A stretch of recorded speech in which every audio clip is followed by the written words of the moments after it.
The Grand Council chamber of New Geneva Station had seen better days. Once a gleaming testament to interspecies cooperation, the high-domed ceiling now bore the scars of hasty repairs, and the ornate alien wood paneling had dulled with neglect. Light filtered weakly through vast viewports that framed the sprawling orbital construct, home to over 3 million beings from across the known galaxy. Ambassador Lisa Carter stifled a yawn as she adjusted her formal diplomatic sash. 50 years since Earth had joined the Galactic Council, and she was beginning to wonder if humanity had made a terrible mistake. "Entering hour 14 of today's session," whispered Ryan Murphy, her deputy, sliding a data tablet across the polished obsidian table. His normally cheerful face was drawn with fatigue. "Latest reports from the Outer Rim. It's not good." Lisa scanned the report, her stomach tightening. 3 more colony worlds lost to the Praxian plague. Millions dead or dying. 17 cargo ships carrying medical supplies destroyed by pirates in the Tannhauser Gap. Refugee movements overwhelming the border stations at Proxima Centauri. And here they sat, debating the official classification of the color blue. "The distinguished delegate from Rigel 9 makes a compelling point," droned Chancellor Vrex, the insectoid leader of the council. His mandibles clicked in what passed for thoughtfulness among his species. "If we adopt a wavelength standard of 490 nanometers as proposed, several member worlds would need to reclassify their ceremonial garments, resulting in potential religious conflicts." Lisa exchanged a glance with Jake Harrison, her security chief, who stood impassively by the chamber entrance. His military bearing hadn't softened during his 5 years of diplomatic service, and today she was grateful for his stoic presence. At least someone else in the room seemed to recognize the absurdity of their situation. "Perhaps," suggested the Altarian representative, his gelatinous form shimmering with earnestness, "we could form a subcommittee to examine the cultural implications across all 912 member species. A 50-year study might yield consensus." Lisa's communicator vibrated again. Another urgent message from Earth Command. She opened it discreetly beneath the table. "Urgent.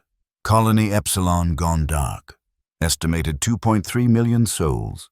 Council assistance critical." She had filed 17 emergency motions in the past month. All were tabled for further consideration after the current agenda items were resolved. The current agenda had been under discussion for 6 years. "If I may interject, Chancellor," Lisa said, rising to her feet. Protocol dictated she should wait another 3 days before being recognized to speak. But protocol could go to hell. While we debate wavelengths, people are dying by the millions in the Outer Rim. The Praxian plague has reached pandemic proportions, and pirate fleets are systematically destroying our relief efforts. A ripple of discomfort passed through the chamber. Several delegates shifted their appendages in the galactic equivalent of an embarrassed cough. "Ambassador Carter," Chancellor Vrex's voice took on a frosty edge, "Earth has been a council member for barely half a century. You must understand that proper procedures ensure harmonious—" "With respect, Chancellor," Lisa cut in, her patience finally snapping. "Harmony means nothing to the dead. My government has submitted 17 emergency motions. 17. Each one detailed specific actions that could save billions of lives. Each one has been tabled in favor of debates like this. The color blue is of vital ceremonial importance to—" "The color blue," Lisa said, her voice dangerously quiet, "will still be there when the plague is contained and the pirates are dealt with. The lives being lost right now will not—" Ryan touched her arm. A warning. She was breaking every diplomatic protocol in the book. 50 years of careful integration into galactic society, potentially undone in a moment. Chancellor Vrex's compound eyes flashed with indignation. "Ambassador, I must remind you that Earth's admission to the Council was conditional upon accepting our methods of governance. If these methods are unsatisfactory to your species, perhaps—" "Perhaps," Lisa said, straightening to her full height. "It's time we stopped pretending that endless debate constitutes governance at all." The chamber fell silent. Lisa turned to Ryan and Jake. "Pack up our things. We're leaving." "Ambassador?" Ryan's eyes widened. "The Earth delegation withdraws from this debate." Lisa's voice carried to every corner of the vast chamber. "And until the Council demonstrates a willingness to address actual crises affecting actual living beings, we withdraw from all Council proceedings." Pandemonium erupted. Delegates leapt to their feet, appendages waving, voices raised in a cacophony of alien languages. Chancellor Vrex hammered a ceremonial gavel, demanding order. Lisa walked steadily toward the exit, Ryan and Jake falling in beside her. She could feel hundreds of alien eyes on her back, sense the disbelief radiating through the chamber. No species had ever walked out on Council proceedings. Not in over 10,000 years of galactic governance. "Lisa," Ryan muttered as they reached the corridor, "are you sure about this? President Rodriguez didn't authorize—" "She will," Lisa said grimly. "Once she sees the casualty reports I just sent her, this isn't a negotiating tactic. Ryan, we're done." Jake nodded his approval, hand resting on his sidearm as he scanned the corridor ahead.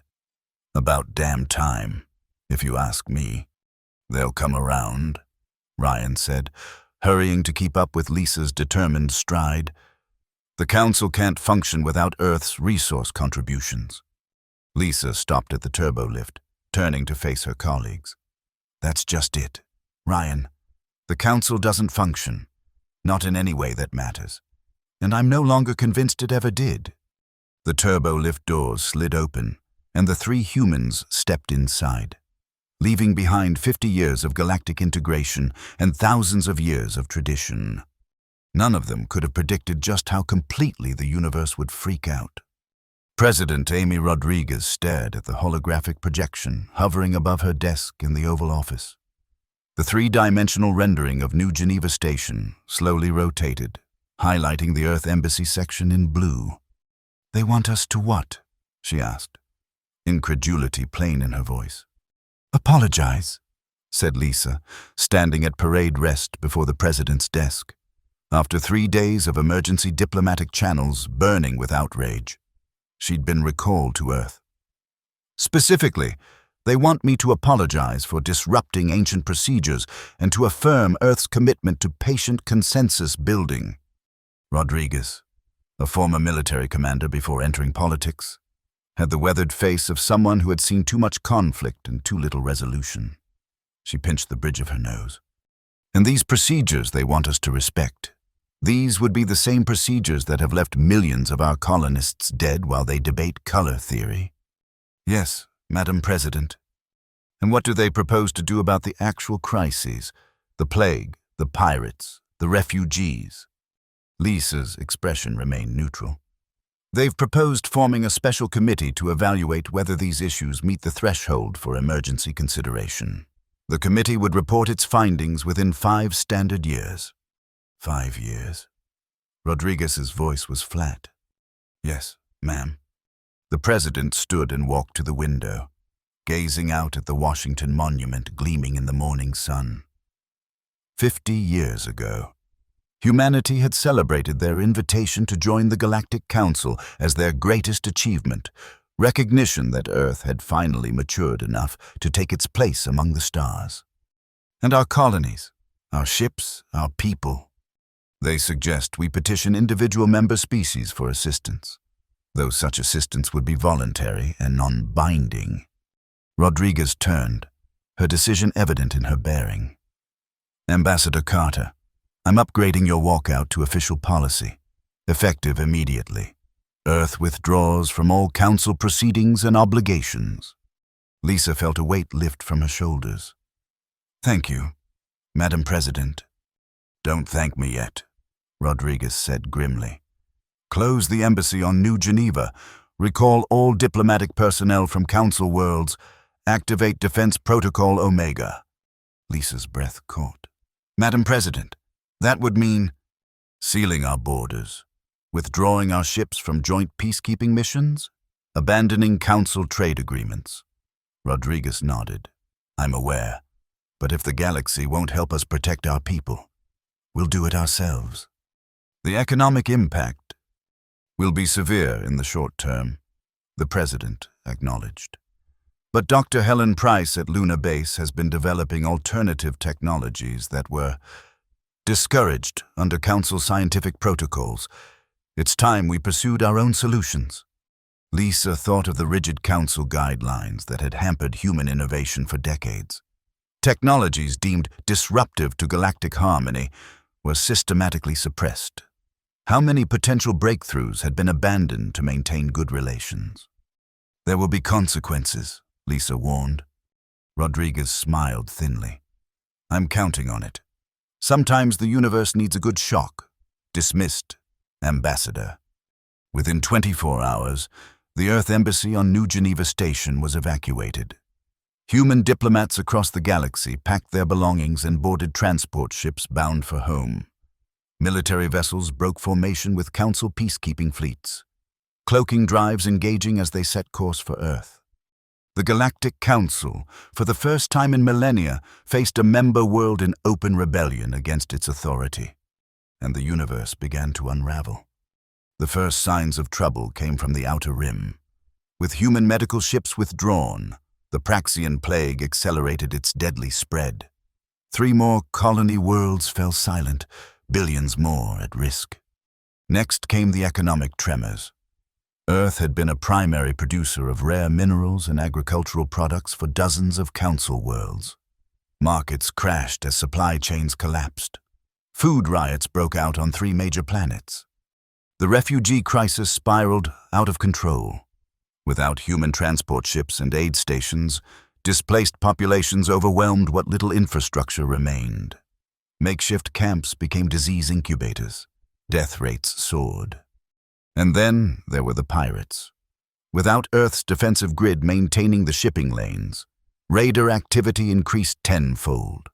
Whole fleets of merchant vessels disappeared. Trade between the spiral arms ground to a halt. At first, the Council responded with indignation. Emergency sessions were called to condemn Earth's irresponsible unilateralism. Formal censures were issued. Committees were formed to study the impact of human withdrawal. But as the weeks turned to months, indignation gave way to panic. They're beginning to understand. Lisa told Ryan as they reviewed the latest intelligence reports in the Pentagon's secure briefing room. 6 months had passed since the withdrawal. The galaxy functioned on human labor and human resources. We were the workhorses of the Council, and they never even noticed. Ryan nodded, scrolling through diplomatic communiques. 17 formal requests for Earth to reconsider. 3 offers of special exemption from Council procedures. 1 outright plea for help from the Altarian Concordat. They're facing total societal collapse without our grain shipments. And the Council's official position? Unchanged. They're still demanding we return to proper channels before they'll consider addressing any of the crises. Lisa wasn't surprised. After thousands of years of doing things one way, the Council was incapable of adapting, even with catastrophe staring them in the face. And our situation? Ryan's expression brightened. That's the interesting part. We're thriving. He pulled up a series of economic projections. Without Council restrictions, our technological development has accelerated dramatically. Dr. Helen Price's team has made breakthroughs in nanomedicine that have completely halted the Praxian plague in human territories. Our new automated defense systems have reduced piracy in our shipping lanes by 87%. And the colonies? Better than anyone expected. The autonomous governance protocols you helped implement have allowed each colony to adapt to local conditions. Agricultural output is up 23%. Manufacturing, 31%. Lisa allowed herself a small smile. So we don't need them. Not only that, Ryan said, lowering his voice despite the secure room. They need us. Desperately. And they're starting to realize it. Before Lisa could respond, an alarm blared. Red emergency lights bathed the room as General Nathan Wells burst through the door, his face grave. Ambassador, Mr. Murphy, you're needed in the war room. The Council has made its move. President Rodriguez stood before a massive tactical display. Surrounded by military advisors, the holographic projection showed a vast armada of ships approaching the outer reaches of the Sol system. 800 vessels, reported Commander Pete Johnson, Earth Fleet's senior officer. Multiple species signatures, heavily armed. An invasion force, Lisa breathed. Or an attempt at intimidation, Rodriguez said coolly. Either way, their message is clear. Rejoin the Council or face the consequences. We can't possibly stand against a force that size, Ryan protested. Our fleet has fewer than 100 ships. General Wells exchanged a significant look with the president. Not exactly, Mr. Murphy. Rodriguez nodded at Commander Johnson, who entered a command sequence on his terminal. The tactical display shifted, revealing dozens of previously invisible signatures surrounding the alien armada. What am I seeing? Lisa asked, peering at the new data points. Phase-shifted vessels, Johnson explained with professional pride. 200 of our most advanced ships, operating with cloaking technology that the Council explicitly forbade us from developing. They've been in position for 3 days, waiting.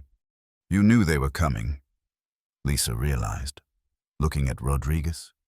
The president's expression hardened. We've known for weeks. Chancellor Vrex has been building this coalition force while publicly calling for peaceful resolution.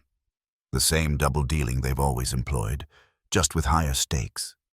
What's our response? Ryan asked, visibly shaken by the scale of the confrontation. Rodriguez turned to Commander Johnson. Execute Operation Checkmate. Johnson nodded grimly and spoke into his communicator. All vessels, this is command. Checkmate is authorized. Repeat, checkmate is authorized. On the tactical display, the hidden human fleet suddenly converged on the alien armada. Before the Council forces could react, targeted strikes disabled their weapon systems and propulsion. No ships were destroyed, but within 2 hours, half the invasion fleet was dead in space. Lisa watched in stunned silence as the Council armada fell into disarray. The remaining ships scattered, some fleeing at maximum speed, others broadcasting surrender signals. My God, Ryan whispered. We just defeated the combined might of the Galactic Council. No, Rodriguez corrected him. We just showed them that we could. There's a difference. What happens now? Lisa asked. The president's expression was grim. Now we wait for them to process what they've learned about us, and about themselves. They didn't have to wait long. Within days, the diplomatic channels were flooded with messages from individual council worlds, but they weren't threats or demands. They were supplications. The Rigelian Empire offered tribute in the form of rare metamaterials. The Altarian Concordat proposed a mutual defense pact, with Earth as the senior partner. The Proxima colonies requested formal annexation under Earth protection. Even Chancellor Vrex sent a private communiqué, suggesting special accommodations for human participation in council affairs. Earth ignored them all. Instead, humanity turned inward, focusing on securing its borders and developing its colonies. Trade agreements were established with non-council species from the galaxy's outer reaches, civilizations that had been deemed too primitive for council membership but proved to be innovative and adaptable partners. Dr. Helen Price's medical breakthroughs spread throughout human space. Saving millions, Jake Harrison, promoted to Defense Secretary, implemented new security protocols that virtually eliminated piracy in human-controlled sectors. Ryan Murphy coordinated diplomatic relations with Earth's new allies, building a network of mutual support that operated on pragmatic efficiency rather than ceremonial consensus. And Lisa Carter watched as the galaxy transformed around them.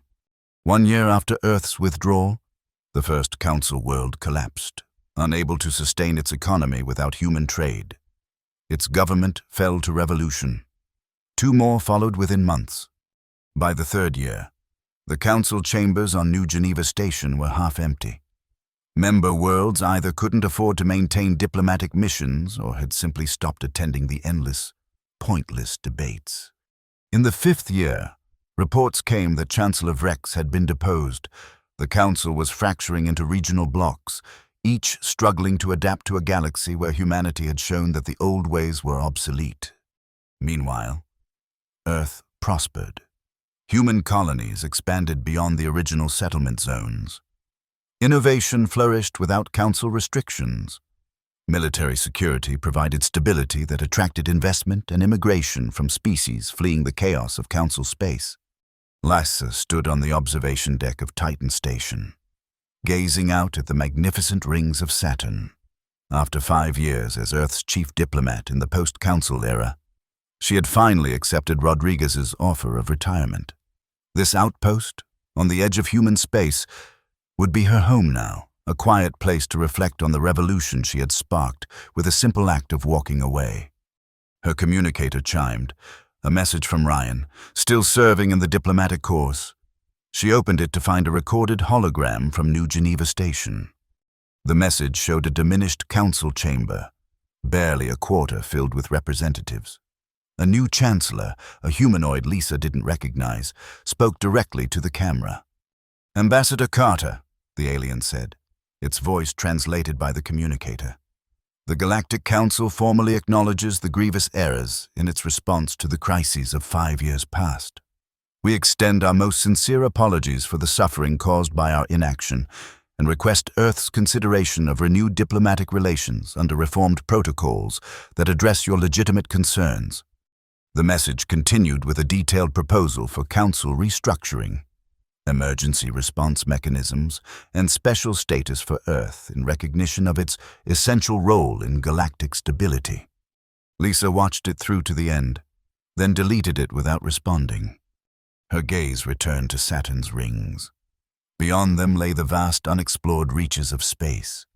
New worlds, new species, new possibilities unshackled from the weight of the Council's 10,000-year stagnation. Humanity had walked away from galaxy politics, and the universe had indeed freaked out. But from the ashes of the old order, something new and potentially better was emerging. Not perfect, not without its own challenges, but alive with possibility in a way the Council had never been. Lysa's communicator chimed again. A message from Earth Command this time. "Ambassador Carter," it read. "The Pathfinder mission requests your expertise for diplomatic first contact beyond the Perseus Arm. New species discovered. No prior council contact. Interested?" Lysa smiled and began composing her acceptance. The universe was vast, and humanity had only just begun to find its true place among the stars. The Great Hall of Lunar Base had never been so crowded. Representatives from 37 species filled the chamber, their diverse physiologies accommodated by adaptive seating designed by Dr. Helen Price's engineering division. These were not council worlds. They were the emerging powers of the new galactic order. Independent civilizations that had flourished in the vacuum left by the council's decline. At the center of the gathering stood President Rodriguez, now in her 2nd term and more commanding than ever. Beside her stood Ryan Murphy, recently appointed as Earth's Foreign Secretary, and Jake Harrison, whose defense ministry had crafted the security framework for this unprecedented summit. 5 years ago, Rodriguez addressed the assembly. Humanity made a choice that many called reckless.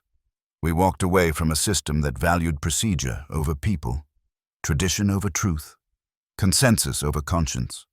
We did not know then what would follow, only that we could no longer participate in a farce while lives hung in the balance. Murmurs of agreement rippled through the alien delegates. Today, we face a choice as momentous as the one we made then. The old council is effectively disbanded. 28 former member worlds have collapsed into civil war or economic ruin. 16 more maintain only the barest pretense of council affiliation. The galaxy stands at a crossroads. Rodriguez paused, surveying the chamber.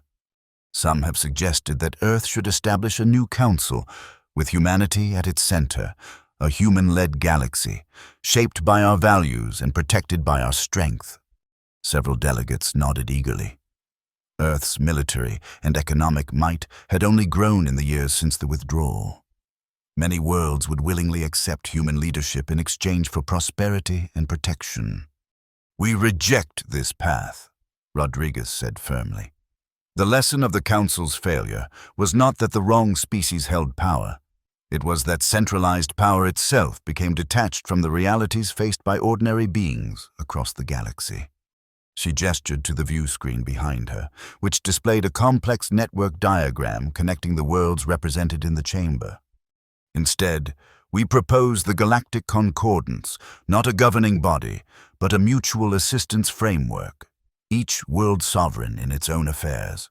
Joint response protocols for genuine crises, knowledge and technology freely shared. Trade based on fair exchange rather than exploitation."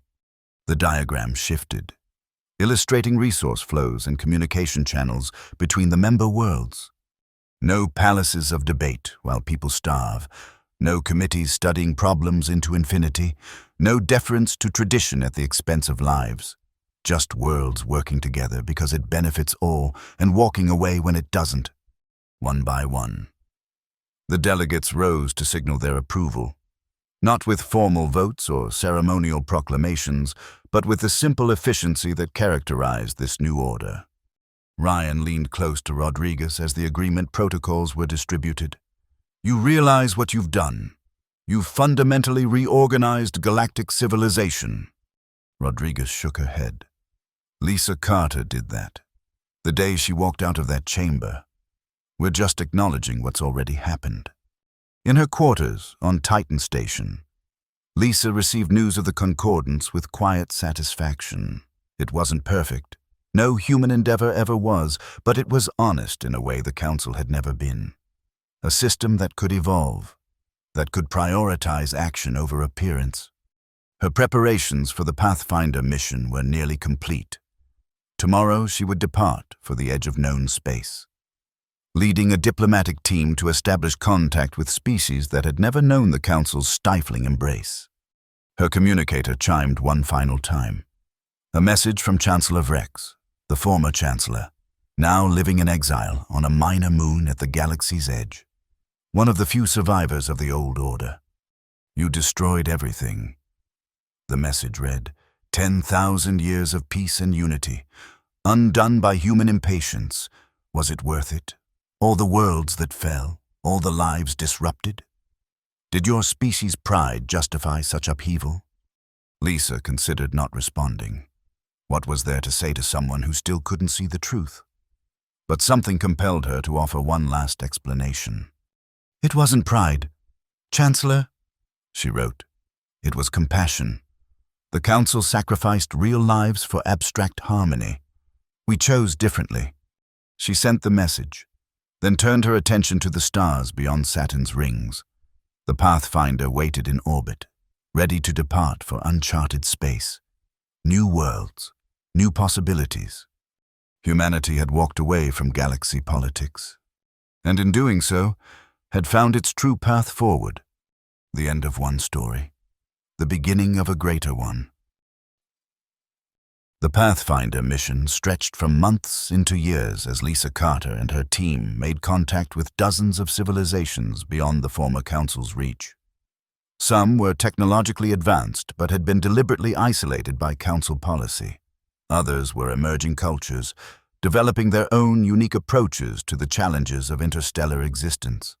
All shared one characteristic: a refreshing absence of the bureaucratic ossification that had defined Council space. "It makes you wonder," mused Commander Johnson as their ship approached yet another uncharted system. After his success in Operation Checkmate, he had requested reassignment to exploration duties. How many opportunities the Council squandered over the millennia. How many civilizations they stunted or ignored because they didn't fit the approved pattern. Lisa nodded, studying the sensor readings of the planet they were approaching. The galaxy is far more diverse and resilient than the Council ever acknowledged. They tried to impose a single model of governance on thousands of species with fundamentally different needs and values. "Pride," Johnson suggested. "After so many thousands of years, They couldn't imagine any other way. Or fear, Lisa countered. Change is frightening, especially when you've convinced yourself you've achieved perfection. The ship's communicator chimed. A message from Earth, the first in several months as the Pathfinder ventured beyond reliable transmission range. Ambassador Carter. Ryan Murphy's holographic form appeared in the briefing room. He looked older, more careworn than when Lisa had last seen him. I hope this reaches you. The situation in former council space continues to deteriorate. Lisa tensed. Casualties? Billions, Ryan confirmed grimly.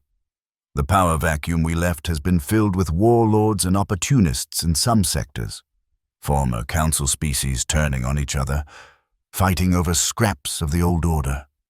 The Concordance is holding firm in our region. The 37 original signatories have grown to 52. But we can't extend protection to the entire galaxy. Lisa felt the weight of responsibility settle on her shoulders once more. In walking away, had they doomed countless innocents to suffer in the ensuing chaos? There's more. Ryan continued. We've detected unusual activity in the Tannhauser Gap. Something unprecedented. The hologram shifted to show sensor readings of a massive construction project spanning the gap between spiral arms. We don't know what they're building, but the energy signatures are off the charts. Multiple former council species cooperating on a scale we've never seen before. A weapon? Johnson asked sharply. Ryan's expression was troubled. Unknown. But President Rodriguez has requested your immediate return. Whatever's happening out there, we need your expertise. The transmission ended, leaving Lisa and Johnson staring at the empty space where the hologram had been. So much for retirement. Lisa sighed. Plot a course back to Earth. Commander. Maximum speed. Johnson nodded, but hesitated before leaving. Ambassador, do you ever regret it, walking away? Lisa considered the question carefully. I regret the suffering that followed. But no, I don't regret the choice itself. The Council was allowing people to die while they debated trivialities. That system needed to end. And if what we find in the Tannhauser Gap is worse, then we'll face it, Lisa said firmly. Not with committees and consensus building, but with action. That's the difference between us and the Council. They talked, we act. The Pathfinder altered course, its engines flaring as it began the long journey back to Earth space. Behind them, unexplored worlds would wait for another day. Ahead, the consequences of humanity's greatest diplomatic gamble continued to unfold. The journey took weeks, even at the Pathfinder's considerable speed. As they approached the edge of Earth-controlled space, Lisa was struck by how much had changed in her absence. Where once there had been scattered outposts and minimal infrastructure, now a complex network of stations, shipyards, and defensive installations filled the void. Human innovation, unleashed from Council restrictions, had transformed this region of space into a thriving hub of activity. Impressive, isn't it? Johnson said, noting her reaction as they passed a massive construction facility where ships of unfamiliar design were taking shape. That's the new Concordance Defense Fleet, joint human-alien crews, using technology that would have given the Council apoplexy. Lisa studied the sleek vessels. They're beautiful and effective. Pirates don't stand a chance, and the refugee situation has stabilized. Turns out when you actually try to solve problems instead of debating them to death, solutions appear. Their ship docked at Earth's orbital command station, a sprawling complex that hadn't existed when Lisa departed on the Pathfinder mission. She was met at the airlock by Ryan Murphy and a security detail.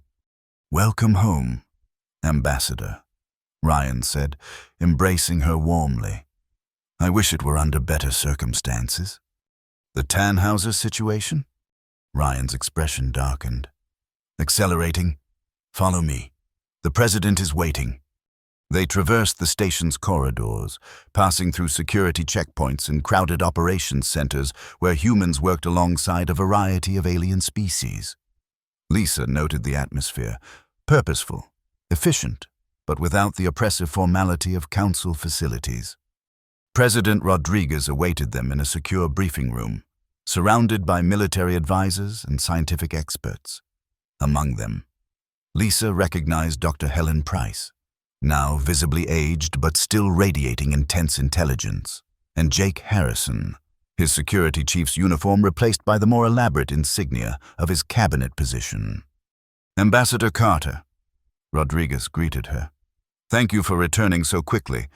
We have a situation that defies easy explanation." The central holographic display activated, showing the vast construction in the Tannhauser Gap. Lisa studied it with growing unease. The structure spanned hundreds of kilometers, its purpose inscrutable but its scale undeniable. "What are we looking at?" she asked. Dr. Price stepped forward. "We're not entirely sure. The energy pattern suggests some form of massive particle accelerator, but wrapped around what appears to be an artificial singularity. A weapon?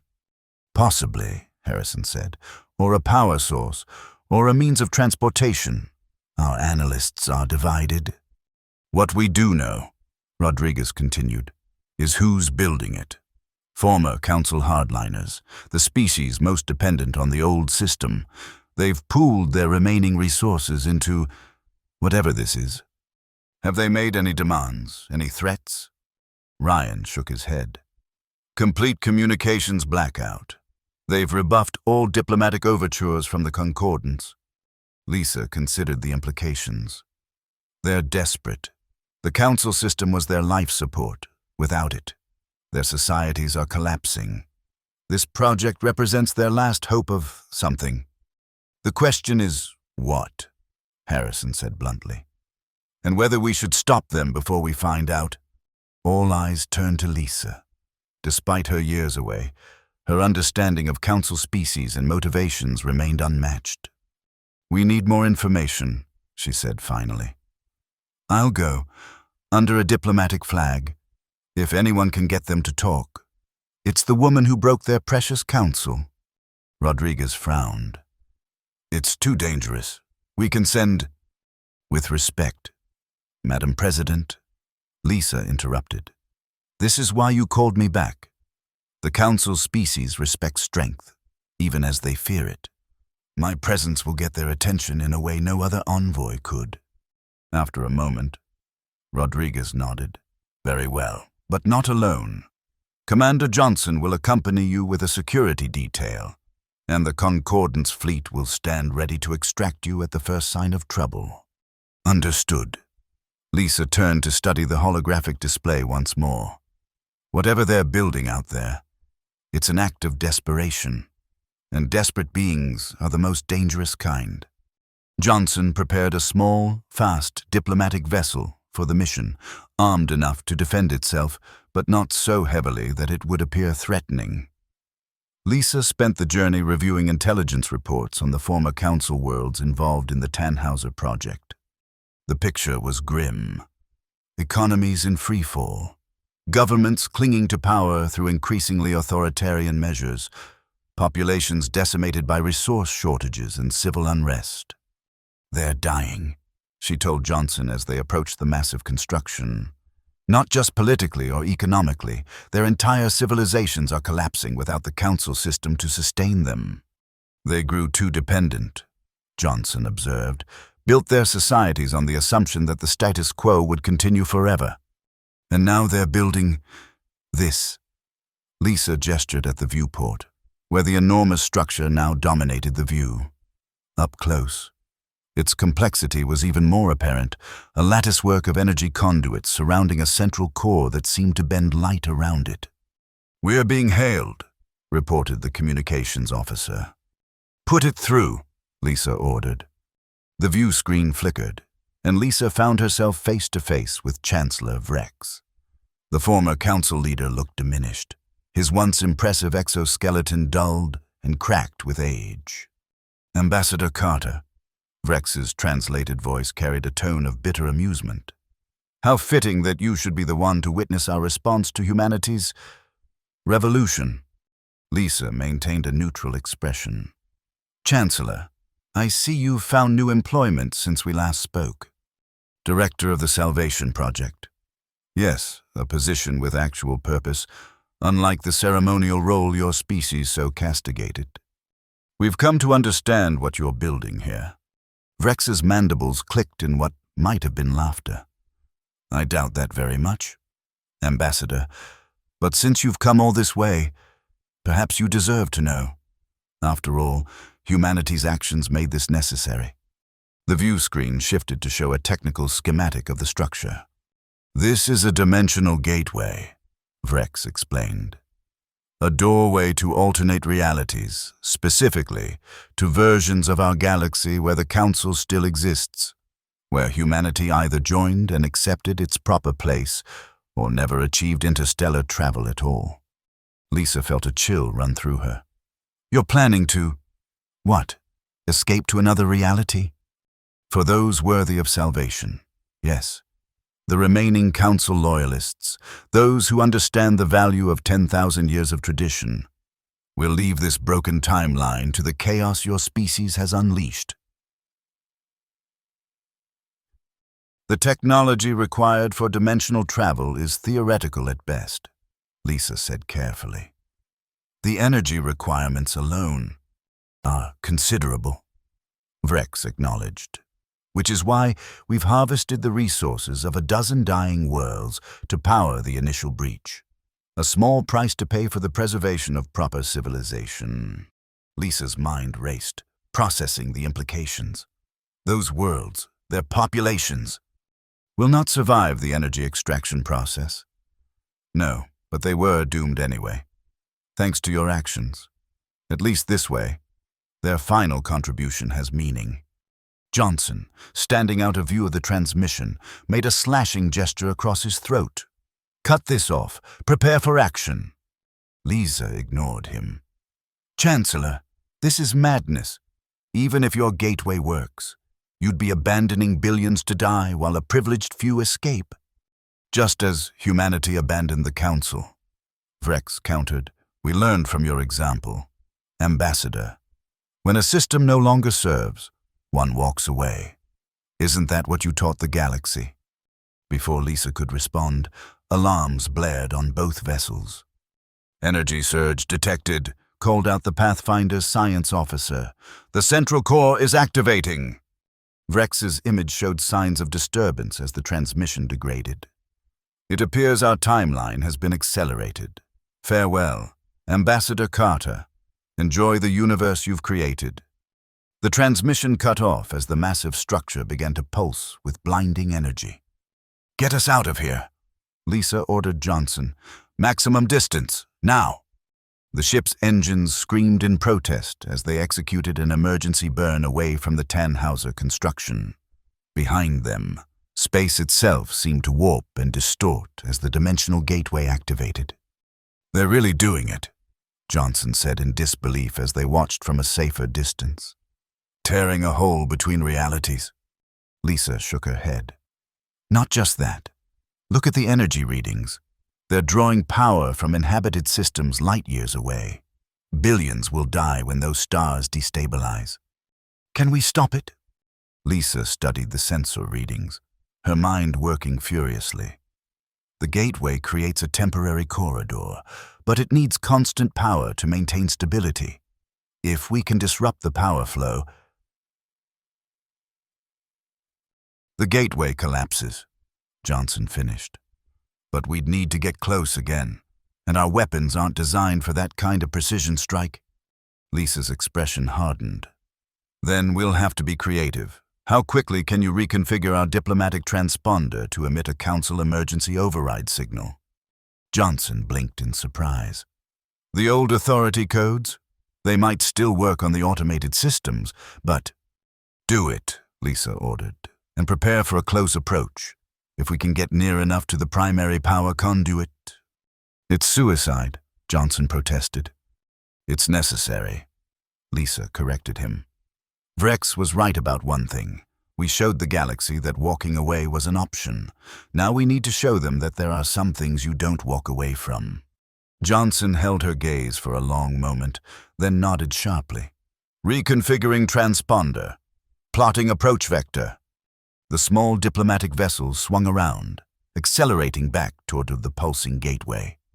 On the sensors, they could see Vrex's command ship and several other vessels entering the distortion field, the privileged few escaping to their idealized alternative reality. Transponder reconfigured, Johnson reported. Broadcasting Council emergency override. Response incoming. We have access to their navigation grid. Perfect. Lisa studied the tactical display. Plot an impact course for the main power junction, then prepare to abandon ship. Johnson stared at her. Ambassador. The ship's autopilot can handle the final approach. Lisa explained. We'll take the escape pods and rendezvous with the Concordance fleet. But we need to move quickly. Those power surges are already destabilizing 3-star systems. With grim efficiency, the crew prepared for evacuation. The ship's course was locked in, targeting the critical weakness in the gateway structure. As the escape pods launched, Lisa took one final look at the massive construction. The last desperate act of a dying order that couldn't accept the universe had changed. From the relative safety of their escape pod, Lisa and Johnson watched as their abandoned vessels streaked toward the gateway. Automated defenses tried to target it, but the Council override codes kept the systems confused long enough. The impact was spectacular. The diplomatic vessel, never designed as a weapon, nevertheless struck with precision at the gateway's most vulnerable point. Power conduits ruptured. Energy cascaded uncontrollably through the structure. The dimensional portal, already unstable, began to collapse in on itself. Vrex's command ship, caught halfway through the gateway, was torn apart by the conflicting gravitational forces. It's done, Johnson said quietly as the gateway imploded, leaving nothing but scattered debris in the Tannhauser Gap. The power surges in the connected systems are already stabilizing. Lisa nodded, feeling no satisfaction, only a weary acceptance. Alert the Concordance. We'll need humanitarian missions to the affected worlds immediately.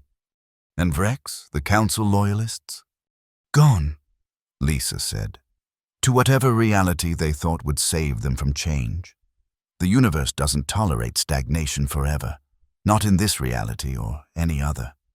The escape pod's communication system chimed, indicating contact from the approaching Concordance fleet. Help was coming. Reconstruction would begin.